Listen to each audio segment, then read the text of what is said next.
সুনামগঞ্জ থেকে যুক্ত হবেন সহকর্মী মেহেদী হাসান। মেহেদী, বন্যা পরিস্থিতির কি খবর দেখছেন আপনি, এবং সেখানে ক্ষতিগ্রস্তদের সাহায্যের জন্য কোনো ধরনের উদ্যোগ নেওয়া হয়েছে কিনা জানাবেন।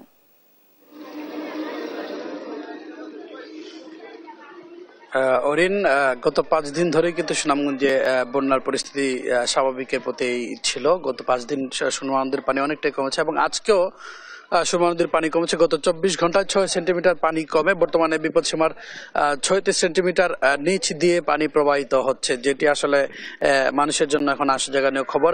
এবং সুনামগঞ্জে প্রায় সবগুলো এলাকা থেকে কিন্তু এখন পানি নেমে গেছে। কিছু নিম্নাঞ্চলের কিছু জায়গায় বাড়িঘরে পানি না থাকলেও তাদের রাস্তাঘাটে কিছু পানি আছে, তবে এই পরিস্থিতিটা হচ্ছে স্বাভাবিক। আপনি দেখতে পাচ্ছেন আমি এই মুহূর্তে আছি সুনামগঞ্জের সুরমা নদীর পাড়ে।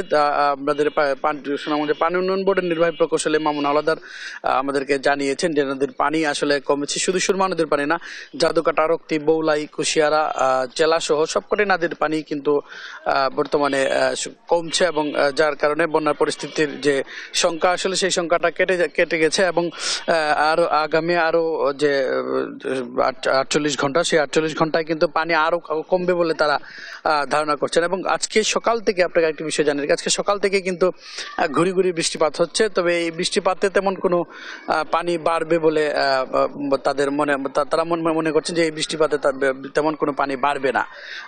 এই কিছু হয়তো দিন আবহাওয়া ভালো হয়ে গেলে পানি নেমে যাবে বলে তারা বলছেন। আমরা যে কথা বলেছিলাম জেলা প্রশাসকের সাথে, তারা আমাদেরকে জানিয়েছেন সুনামগঞ্জে এখনো বন্যায় যে ক্ষতিগ্রস্তের যে পরিমাণ সেটি এখনো নিরূপণ করা যায়নি। সেটি নিরূপণ করার সাথে সাথেই সব তালিকা আমাদেরকে জানিয়ে দেওয়া হবে, এবং যারা বন্যায় ক্ষতিগ্রস্ত হয়েছেন তাদেরকে সহযোগিতা করবেন বলে তিনি আমাদেরকে আশ্বস্ত করেছেন।